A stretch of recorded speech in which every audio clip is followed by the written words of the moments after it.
All right, lateral retinacular release at the patella. This is a surgery that was really popular in the US, like in the 90s. But doctors don't really do it anymore in the US, but I am seeing it in China, definitely more than in the US. So yeah, you probably will see this. I'm not sure that the outcomes really make that much sense. I think that's probably why we didn't see it. I think doctors were saying, well, this is kind of not helpful, so that's why. But, you might see it in China, so we need to definitely talk about it.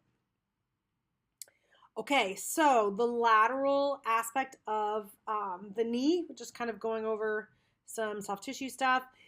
The big thing, the big thickened tissue is going to be the IT band, right? So that's going to be huge. But then we also have to recognize that we have the hamstring tendons, so semitendinosis, the gracilis, the sartorius, those are all attaching there. So we have to kind of recognize that there's going to be a lot of kind of different things that are going to be involved when they release the soft tissue along the lateral aspect of the knee. So it's just another picture. It's going to show you that IT band. You can see that the IT band goes slightly anterior to the lateral aspect of the knee. And then you have your biceps femoris, and there's a nerve behind there. So again, there's a lot of just stability, like thickened connective tissue that's along the lateral aspect of the knee. When they release, they're really just releasing connective tissue, right? So they're not really releasing tendon per se. They're really releasing that IT band, which is non-contractile tissue. So why would they do this? What's the reason for this? It's usually because patients are complaining of anterior knee pain or they have a history of dislocations. So anterior knee pain or patellofemoral syndrome is usually occurring because there's some sort of problem with mechanics.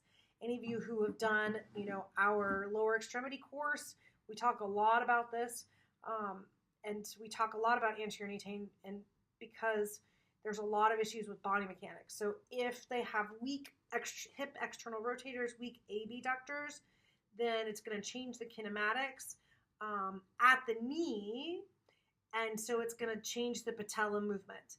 And so then you can end up with tightening of the lateral aspect of the knee. You can also get this with overuse problems. If there's any bony abnormalities, which we're going to look at in a second, or if there's some sort of trauma. So again, oftentimes that trauma is going to be some sort of dislocation, and the dislocation would then lead to the need, because it's so tight, the patella dislocates laterally, and so they may end up doing surgery for that, which is usually when I see it in China. So if you look at this picture, it shows you sort of the normal anatomy of that trochlea or patellar groove. And so you'll see that it's a nice little, dip in the femur. And so the patella should sit right in there. So that's normal. Some people just have a very flat trochlea. And so you can see the patella in that case is usually more flat as well. Which is fine, but it could cause the patella, again, to not be able to stay within that nice little groove that it should have. A shallow one just means it's not flat, but it's also not deep. You could have a cliff where it's literally just dropped down on one side. That can be a problem. And then you can have a situation where the lateral side is much higher than the medial side. And so then, of course, that means, again, the patella is going to sit more laterally as it tries to move up and down. So when we straighten our knee, the patella should move superiorly. When we when we flex our knee, the patella should move inferiorly. And so it needs to move within that trochlea or groove. And so if it's moving outside of that, then we can end up with pain. And of course, I'm giving you guys the most basic explanation of that. There's so much research on this stuff, and I don't know how helpful it is clinically, but recognizing that if it's not staying within the groove, Usually it's because it's moving laterally, and it could be because soft tissue on the lateral aspect is tight. So this is basically what this says. And so that tightness is going to lead to patella movement issues and possibly dislocation. It could also lead to bone lesions, so chondral bone or even subchondral bone lesions. Again, if you think of bone rubbing against bone and it happens over and over again, then the bone can start to break down. So the cartilage breaks down first, and then the bone underneath starts to break down. And so, again, these are all reasons why they may say, oh, well, the reason that this is happening is because the lateral aspect of the soft tissue is tight. And so here's a beautiful picture of somebody who's dislocated their patella. We do see a good number of patients with dislocated patellas in China. Again, in the US, if this happens, then they will obviously relocate it, and then we just start doing rehab immediately. But in China, I've been seeing more and more surgeries for this. So these surgeries tend to happen to young adults, usually active young adults and adolescents. And it's going to be a lot of boys playing basketball. Anterior knee pain, just not the dislocation, but the anterior knee pain itself is very, very common. Sports medicine clinics, 25 to 40% of all knee problems are anterior knee pain. I would say it's by far the most common thing that we see. So not the dislocation itself, but just anterior knee pain. It's going to be females more than males because of that Q angle. You're more likely to have movement of the patella laterally, and it's oftentimes in runners. So diagnosis of something going on with tightness or issues along the lateral aspect of the knee, you're usually going to have a dislocation or some sort of like, I feel like the patella is moving to the outside, or I feel like the patella doesn't want to stay where it's supposed to stay. They also might talk about anterior knee pain with sitting for a long time with the knee inflection, or going up and down stairs. And then when you do your physical exam for these patients, you're going to palpate that lateral aspect of the knee and find that the retinaculum is tender and irritable. There could be swelling. Obviously, after a dislocation, there's almost always swelling. So if there could be swelling with just the anterior knee pain without a full dislocation. Positive apprehension test. So where you're pushing down on the patella, possibly doing some knee contracting the knee into like a quad set. Increased Q angle. Again, this is for females. It's very common to have an increased Q angle, so your patella is not tracking as well because your medial and your lateral your medial and lateral quad, theoretically, the quadricep can't contract as well on the medial aspect of the VMO. Again, this is all kind of theory. There hasn't been a lot of really great research to show huge amounts of difference between the vastus medialis and there isn't a huge amount of research on this one. So, I mean, there is a huge amount of research, but it's not very conclusive. But do look at Q angle. Q angle is important. And lack of mobility of the patella. So thinking of that patella, again, getting sort of stuck laterally. And so you can't move it medially very well. Sometimes you can't even move it superior or inferior very well. So here's a picture of that Q angle. Us women, we have those wider pelvises, so we have that increased Q angle, which can cause the quadricep to pull a little bit differently. So when we think of non-operative treatment, there is a guideline, right? There is a guideline for anterior knee pain. Usually we consider it a movement coordination deficit, but it could be a muscle power problem as well. It kind of goes both ways. You definitely want to figure out what movement patterns look like and trying to improve movement patterns. Remember, a lot of the problems are coming from the hips, but possibly also from the feet. So making sure you're looking at hips and feet and checking core and stabilizing core.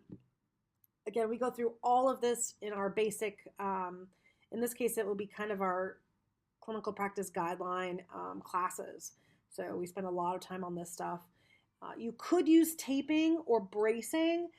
I personally think taping works better than bracing, just to help stimulate the patella, try to get it in a little bit better position. But it's only for short term. You're not thinking obviously about taping or bracing forever. You're using it to help kind of maybe decrease irritability, and then train them in the right movement pattern. Manual therapy, if you're doing an OBER test and the OBER test is positive, then you obviously want to be doing manual therapy for the IT band. Manual therapy works a lot better than a foam roll, you guys. Everybody likes to use a foam roll for the IT band, but it's just awkward and hard to use. You can certainly use things like DMS, that's great, or just soft tissue and finding the areas on the IT band that are really tight. Again, with this group, it's usually more distal. With patients with more lateral hip pain, it could be more proximal. So definitely look along that distal IT band and doing some soft tissue work there. So this is, again, just kind of a reminder of what the mechanics can look like, how that can therefore affect the position of the patella, and then how the patella moves when the quadricep contracts.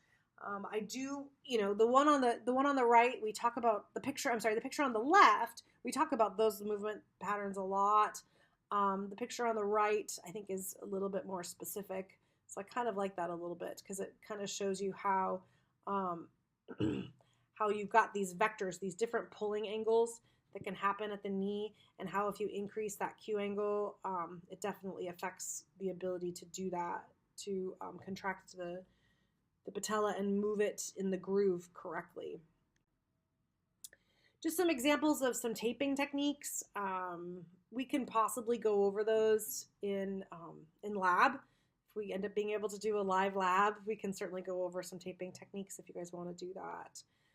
Rigid taping, McConnell taping, I think can be helpful, especially just with pain control.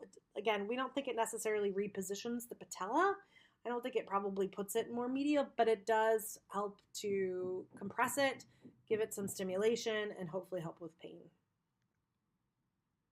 So when are they choosing surgery? The biggest thing is going to be recurrent dislocations. Unfortunately, in China, sometimes if they've just had one dislocation, the surgeon, they will decide to do surgery. I just don't know that that's necessarily the best course of action. But if there's recurrent dislocations, then it might be appropriate to do a release.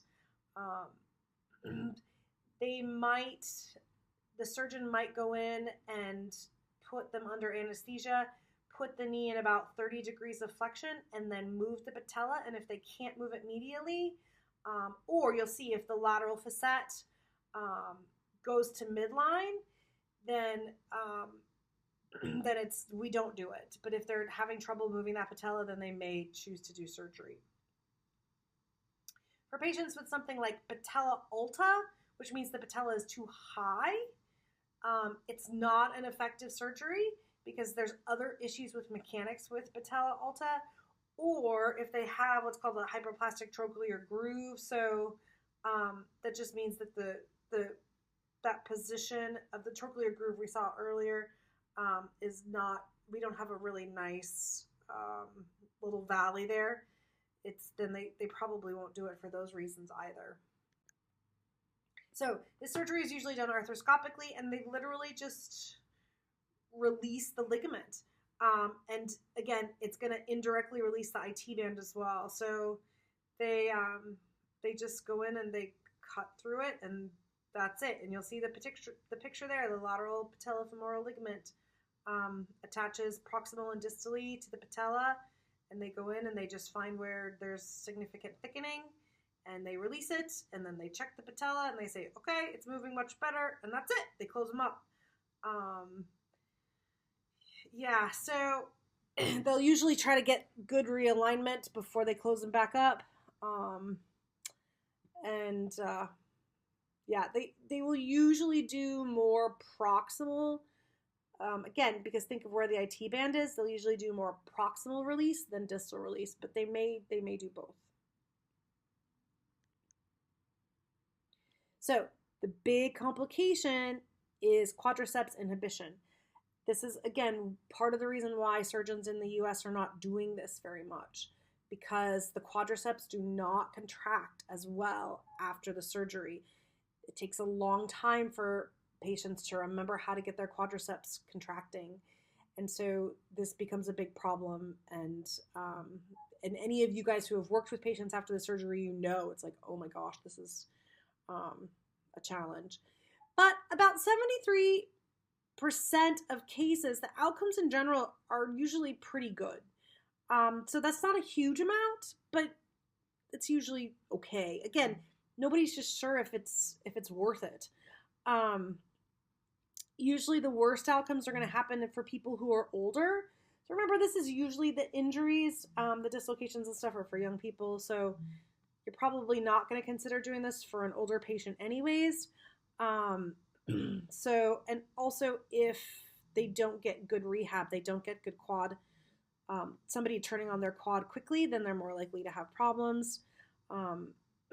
It's really, really important that that range of motion happens quickly, that they have full range of motion, hopefully right out of like immediately post-op. So the doctor's checking it after they close, and then, or even maybe even before they close, I don't know, before they finish the surgery. But then they're getting that range of motion quickly, full range of motion, and we're getting that patella to move.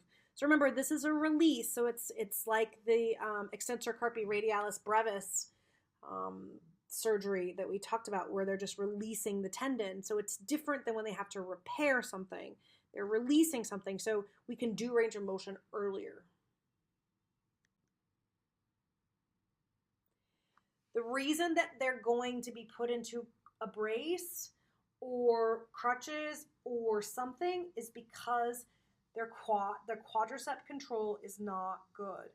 And so we move more conservatively in that case, because the patient's not going to have good knee control after the surgery until they get their quad control better, meaning they can do a straight leg raise with no extension lag. So they can do that quad set, keep that knee straight, and do a straight leg raise.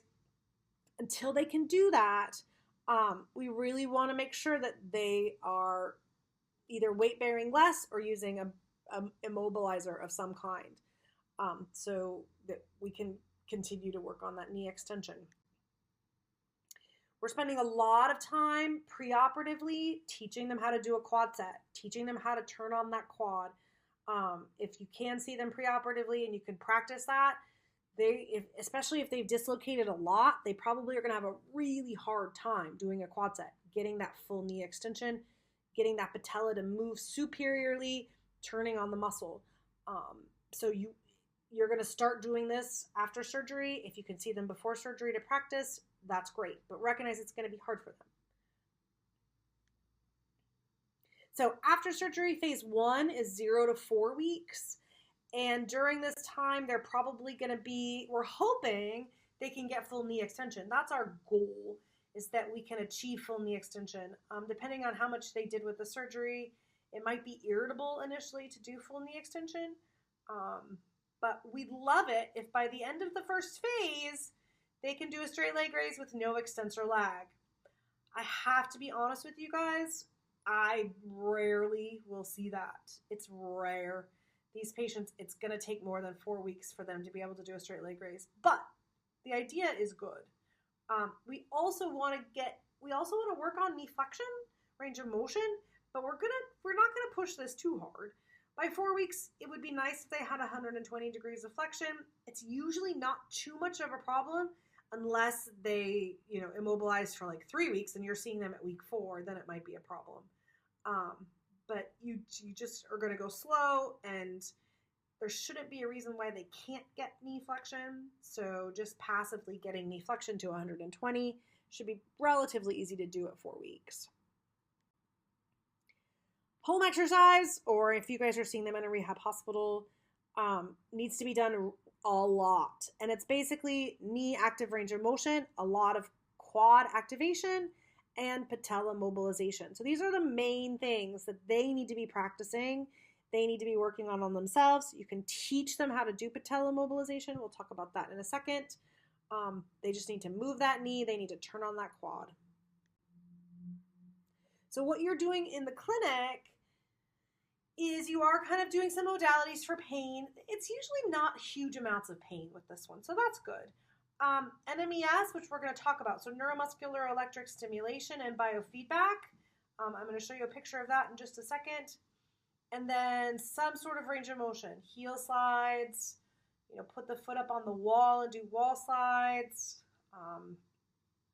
Put them in knee extension position with the knee unsupported. So that's what knee extension hangs are. Or you can have them prone and over like at the end of a bed so that their patella is like on the edge of the bed and their foot is off the bed. So they're stretching into extension and then stretching hamstring and calf. So again, you're getting all the things that can help with full knee extension. So for the NMES, I don't love this picture because it's showing the patient with a weight and they're showing the patient in some flexion.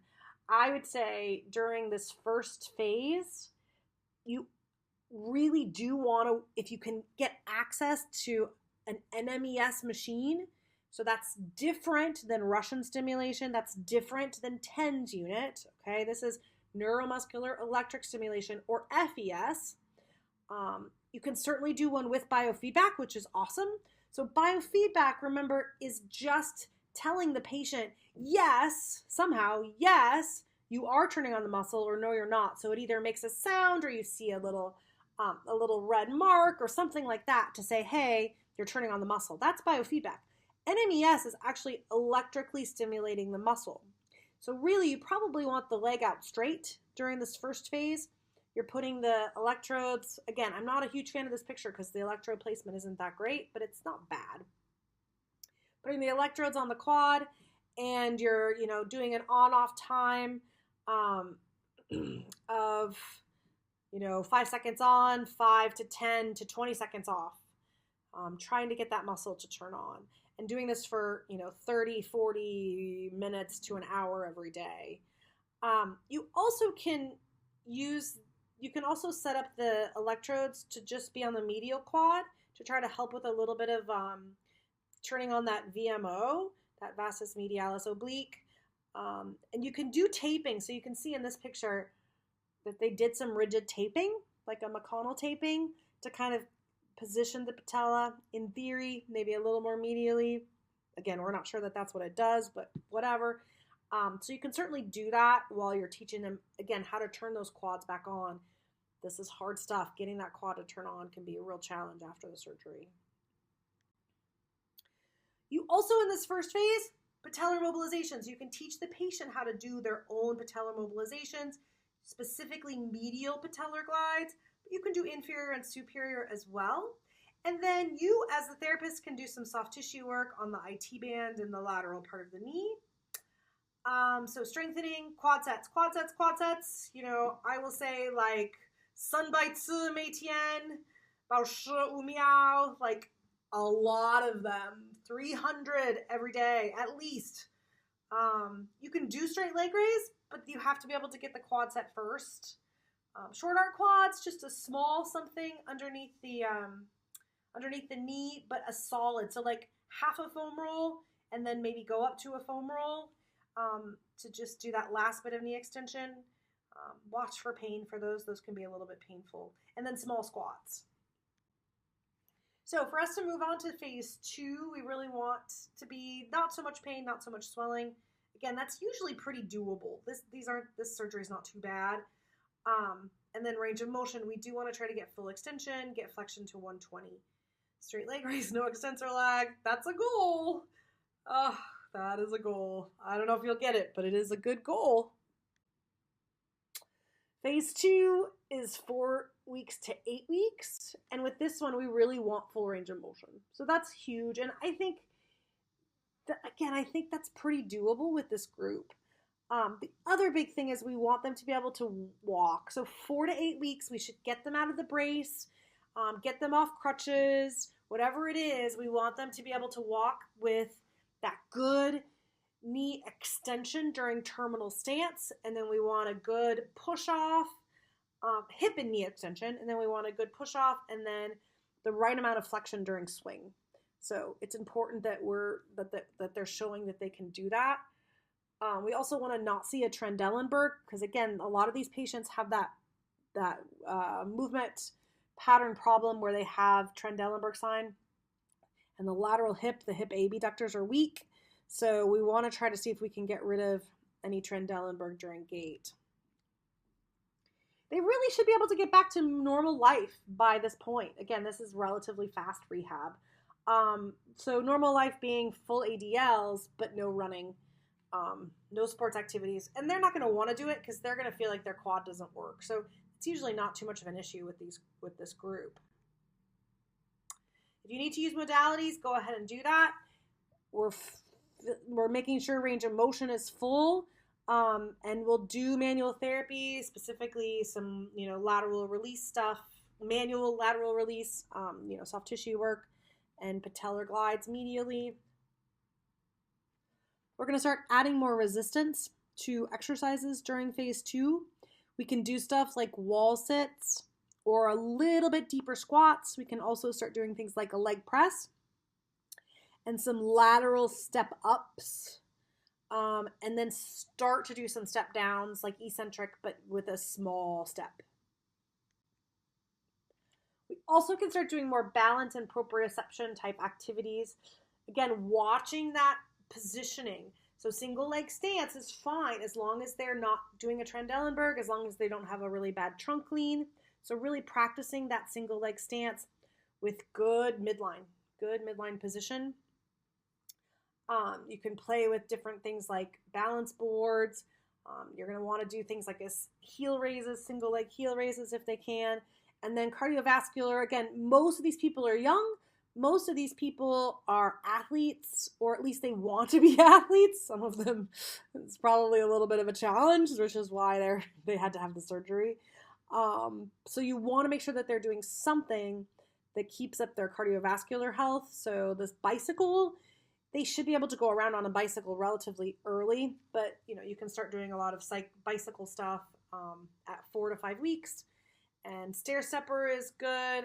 You guys don't really use stair steppers here. Elliptical would have been fine, like really in the first phase, but into the second phase, totally can do elliptical as well. So to get to phase 3, we really should have full range of motion and normal gait. And phase 3 is week 8 to 12. So second, basically it's the 3rd month after surgery, and we can really be aggressive during this one. So we want to make sure that quad strength and control is really good, that the hip control is really good. If there are issues at the ankle foot, remember there can be stability issues at the ankle foot. You need to make sure that those are being addressed.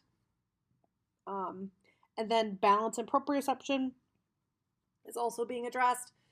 We really want the strength, especially quad and hip, to be greater than 85% of the other side. During this phase, so during the 3rd month, they can start running, but it's running in a straight plane, basically, right? So running in that sagittal plane. Not doing lateral movements yet. We're not like cutting or anything like that. We're just doing a nice straight jog. And so treatment, we want to make sure they keep their range of motion and their patellar mobility, which they should be able to do if they're working with you. For strengthening, we're going to do more of the single leg activity. So single leg squats, things like that. Like the clock, the lower extremity clock kind of activities, Y balance activities, or increasing load. And then we're training good kinematics. We're training good movement patterns. We're going to try to keep those good kinematics with, by kind of giving them a little bit of cueing, either verbal cueing, if you have to do manual cueing, whatever you need to do. And then you can start doing deceleration training. So again, this is all sagittal plane, but you can have them run and then slow down. Any of you guys who did Dean's classes, Dean hasn't been here for years now, but Dean did a lot of stuff with deceleration. So having them run, like full out run, and then, well, not full out at this point, but run and then slow down and stop. So that's important stuff to work on during this phase. The proprioceptive stuff, again, single leg, uneven surfaces, all that good stuff. And to go from phase 3 to 4, strength. So you definitely, if you've got the ability to do isokinetic strength testing, great. If not, you just want it to be 85% of the other side. They should be able to run at this point, and they should not have pain. And when I say run, again, not full out sprint, but just regular jogging. And then you're doing closed chain exercises. So this is where you're doing your eccentric step downs off of kind of normal size steps, things like that. They should be able to demonstrate with an eccentric step down on your 8-inch step, or I don't know how many centimeters that is, but a standard size step. They should be able to do an anterior step down with good kinematics. So with good position of the knee, and that Q angle, that hip to knee angle is controlled, and the foot doesn't collapse. So sport-specific training starts after 3 months. You've already started running. After 3 months, you can start doing more of those lateral movements. If they've got 85% strength, you can start doing more cutting and more plyometrics and jumping. Jogging is jumping, right? But you're going to be doing more, I think, think 1 foot jumping, things that you need to play basketball and do more of those sport-specific things. So that is lateral retinacular release of the knee.